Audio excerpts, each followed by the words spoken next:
ஜய ஜய சங்கர ஹர ஹர சங்கர. தெய்வத்தின் குரல் 6ஆம் பகுதி. தேசம் உபதேசம். இடமாக உள்ள திச்சை வைத்தே தேசம் என்ற வார்த்தை உண்டாயிருக்கிறது. தேசம் என்பது 4 திசைகளும் வரையறுக்கப்பட்ட இடப்பரப்புதானே. பிரதேசம் என்பதும் இதேபோல் உண்டான வார்த்தை. செய்ய வேண்டியதை சொல்லிக் கொடுக்கும் திச்சிலிருந்து ஆதேசம், சந்தேசம், உபதேசம் என்ற வார்த்தைகள் வந்திருக்கின்றன. பொதுவாக எல்லா ஜனங்களுக்கும் உள்ள திசைகளில் குறிப்பிட்ட ஜனங்களுக்கு மாத்திரம் உடைமையாக எல்லை கட்டித்தரும் பகுதி தேசம். ஆகையால் உடைமைகளையே பிரதானமாக நினைக்கும் மனுஷ மனப்பான்மையின்படி அந்த வார்த்தை இடப்பரப்புக்கு மட்டுமே உரியதென்றாகிவிட்டது.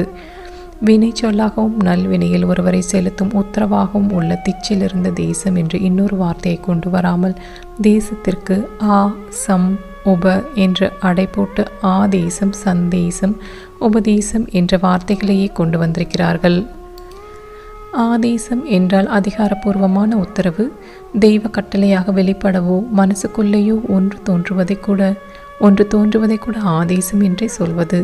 சந்தேசம் என்றால் தகவல், செய்தி. உத்தரவு என்பதன் அதிகாரம் ஒட்டிக்கொள்ளாமல் சாதாரணமாக அனுப்பும் எல்லா மெசேஜுமே சந்தேசம்தான். ஒன்றை சொல்லிக் கொடுப்பது என்பதன் சம்பந்தமில்லாமல் உத்தேசம், ஏகதேசம் என்றும் தேசம் போட்டு கொண்டு 2 வார்த்தைகள் இருக்கின்றன. உத்தேசம் வெளியிலே உத்தரவாகவோ சாதாரண செய்தியாகவோ சொல்லாமல் மனசுக்குள்ளேயே ஒன்றை நினைப்பது.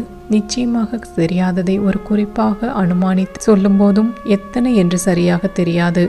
உத்தேசமாக சொன்னேன் என்கிறோம். பகவானே விபூதி யோகத்தில் தாம் ஒவ்வொரு வர்க்கத்திலும் சிரேஷ்டமான எதுவாக இருக்கிறாரோ அதையெல்லாம் அடுக்கிக் கொண்டே போய்விட்டு முடிவில் இத்தனை சொன்னதும் கூட என்னுடைய அகண்ட விபூதிகளை பூராவாக அடக்கிவிடவில்லை. இவ்வளவும் கூட ஒரு குறிப்பு காட்டுவதாக சொன்னதுதான் என்னும்போது உத்தேசதக புரோக்தக என்றே சொல்லியிருக்கிறார். இங்கே உத்தேசம் என்பதை ஆச்சாரியால் ஏகதேசம் என்று தம்முடைய பாஷ்யத்தில் அர்த்தம் பண்ணியிருப்பதால் ஏகதேசம் என்ற வார்த்தைக்கும் குறிப்பாக தெரிவிப்பது என்ற அர்த்தம் இருப்பதாக தெரிகிறது. முழுசான ஒன்றில் ஒரு பங்காக இருப்பதை ஏகதேசம் என்பது. பேச்சு வழக்கில் மற்றவர்களுக்கு பங்கு தராமல் ஒருத்தரை முழுசையும் செய்தால் ஏகதேசமாக அவரை பண்ணிட்டார் என்கிறோம். ஆகக்கூடி உத்தேசம், ஏகதேசம் என்ற வார்த்தைகளில் நம் டாபிக்கான வழி சமாச்சாரம் இல்லை. உத்தேசம் வேண்டுமானால் ஒரு வழியை யோசிப்பதாகவும் இருக்கலாம். சந்தேசத்தில் கூட வழி சொல்வது இருந்துதான் ஆக வேண்டுமென்றில்லை. ஆதேசம் ஏதோ ஒரு வழியில்தான் போகணும் என்று கட்டாயமாகவே கட்டளை போட்டு விடுகிறது. பாக்கி இருக்கிற வார்த்தை உபதேசம். அதை சொல்லத்தான் இத்தனை பீடிகையும் போட்டது. உபதேசம் என்றவுடன் குரு சிஷ்யர்கள் நினைவு வந்து விடுகிறது. உபதேசம் கொடுக்க குருவும் பெற சிஷ்யனும் இல்லாமல் உபதேசம் என்பதே கிடையாது. எவரும் எவருக்கும் எதையும் சொல்வது சந்தேசம்.